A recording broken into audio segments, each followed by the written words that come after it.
نصلي ونسلم على رسوله الكريم عما بعد فاعوذ بالله من الشیطان الرجیم بسم اللہ الرحمن الرحیم۔ میرے معزز سامعین و ناظرین، السلام علیکم ورحمۃ اللہ وبرکاتہ۔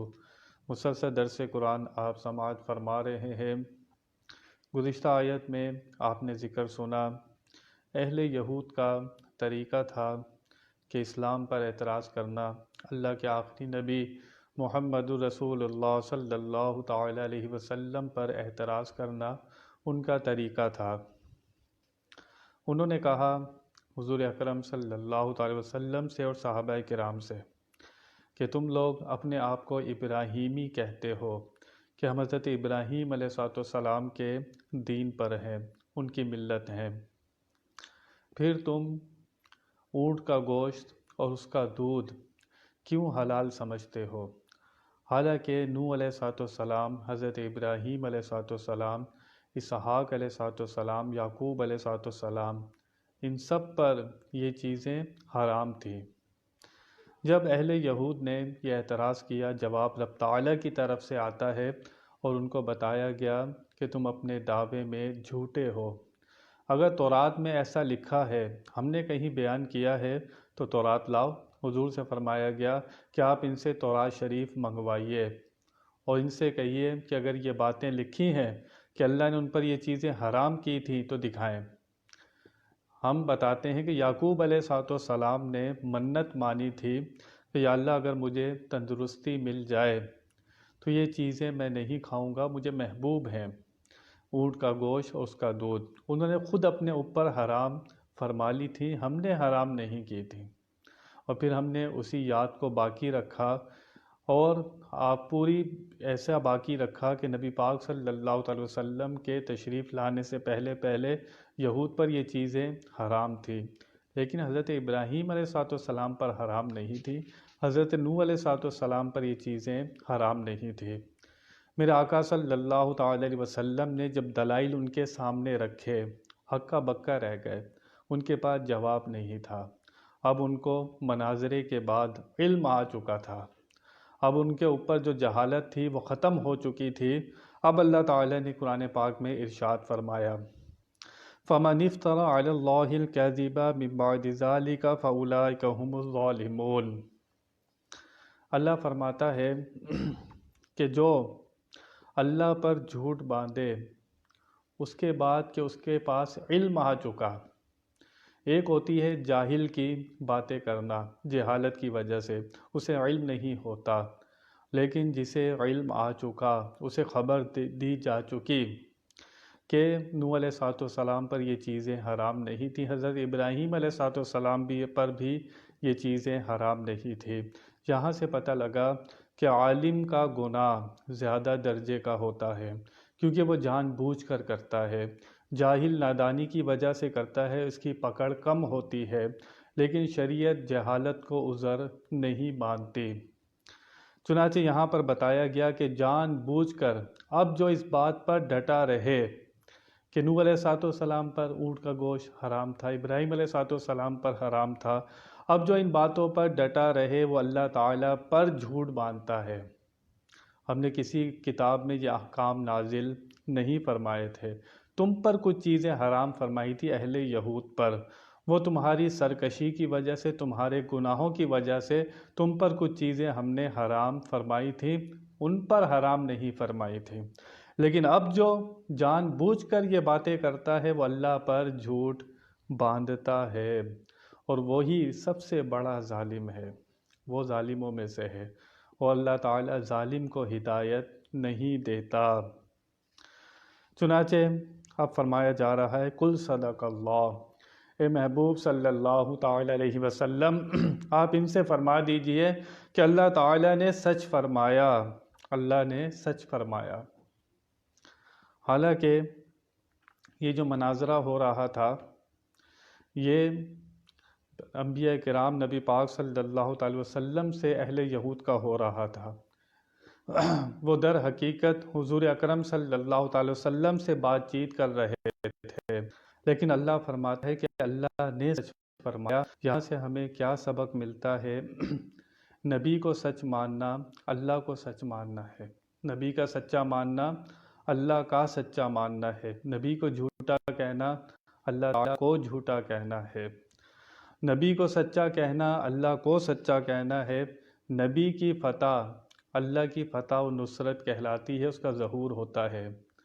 اور یہاں پر اللہ تعالیٰ نے اس مناظرے کو جیتنے کا اعلان بھی فرمایا کہ اللہ نے سچ فرمایا کہ نوح علیہ السلام حضرت ابراہیم علیہ السلام پر یہ چیزیں حرام نہیں تھیں۔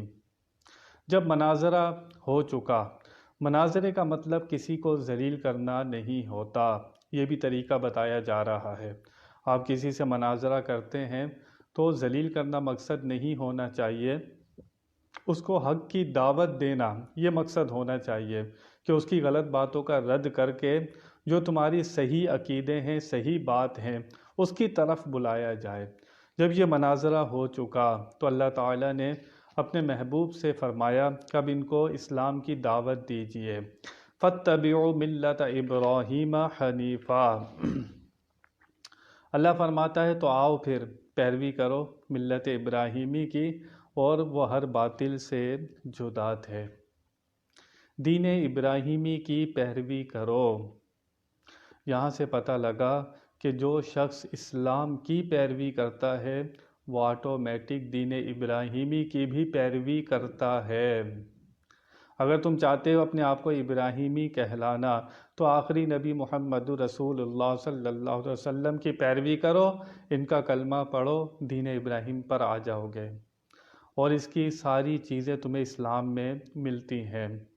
خانہ کعبہ کی طرف منہ کر کے سجدہ کرنا، قربانی کرنا، ناخن تراشنا، داڑھی منڈوانا، مونچھیں ترشوانا، یہ سب چیزیں تمہیں اسلام میں نظر آئیں گی۔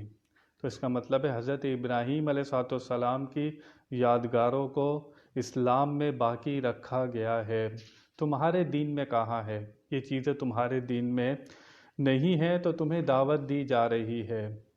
میرے آقا صلی اللہ علیہ وسلم کی شریعت کو ماننا، دین ابراہیمی پر بھی عمل کرنا ہے، آٹومیٹک تم ابراہیمی بھی کہلاؤ گے، تمہیں دعوت ایمان دی جا رہی ہے۔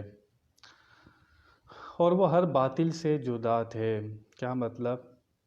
وہ وما کان من المشرکین، اللہ فرماتا ہے اور وہ کبھی بھی مشرکوں میں سے نہیں تھے۔ حضرت ابراہیم علیہ السلام مشرک نہیں تھے، اللہ نے واضح یہاں پر بتا دیا تم مشرک ہو چکے ہو۔ یہودی حضرت عزیر علیہ السلام کو خدا کا بیٹا کہتے ہیں، عیسائی عیسیٰ علیہ السلام کو خدا کا بیٹا کہتے ہیں، حضرت مریم کو خدا کی بیٹی یہ لوگ کہتے ہیں، معاذ اللہ، فرشتوں کو خدا کی بیٹیاں کہتے ہیں۔ تو تم لوگ تو مشرک ہو چکے ہو، وما کان من المشرکین، وہ حضرت ابراہیم علیہ السلام کبھی بھی مشرک نہیں تھے، وہ ہر باطل سے جدا تھے، ہر برائی سے جدا تھے۔ اب یہاں پر اللہ تعالیٰ نے واضح بتا دیا وہ مشرکوں میں سے نہیں تھے۔ اب بھی کچھ نادان بیوقوف لوگ حضرت ابراہیم علیہ السلام کے والدین کو مشرک کہتے ہیں، حالانکہ وہ صحیح مطالعہ نہیں کرتے۔ حضرت آزر حضرت ابراہیم علیہ السلام کے چچا تھے، اور عرب میں چچا کو باپ کہا جاتا تھا، لیکن حضرت ابراہیم علیہ السلام کے والد کا نام طارق تھا، اور وہ کبھی مشرک نہیں تھے۔ اللہ فرما رہا ہے کہ وہ مشرکوں میں سے نہیں تھے۔ اب جو ان کے والدین کو مشرک بتائے وہ اس آیت کا کیا جواب دے گا؟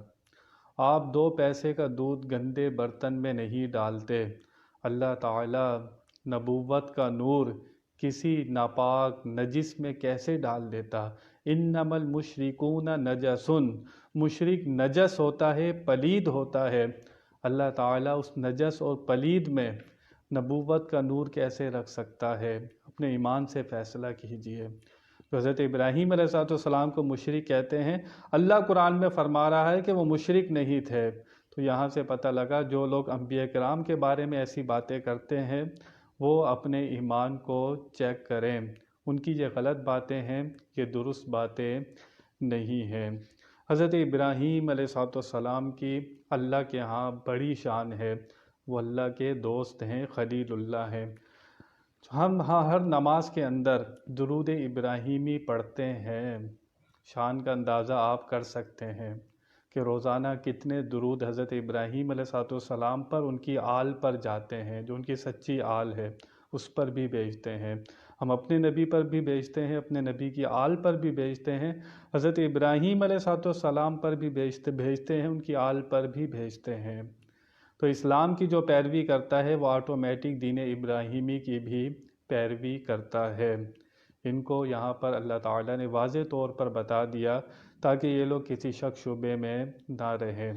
اللہ تعالیٰ سے دعا ہے کہ وہ ہمیں صحیح عقیدوں پر قائم رکھے، بیان میں کوئی غلطی ہوئی ہو اللہ کی بارگاہ میں توبہ کرتا ہوں۔ آخر دعوانا ان الحمد للہ رب العالمین۔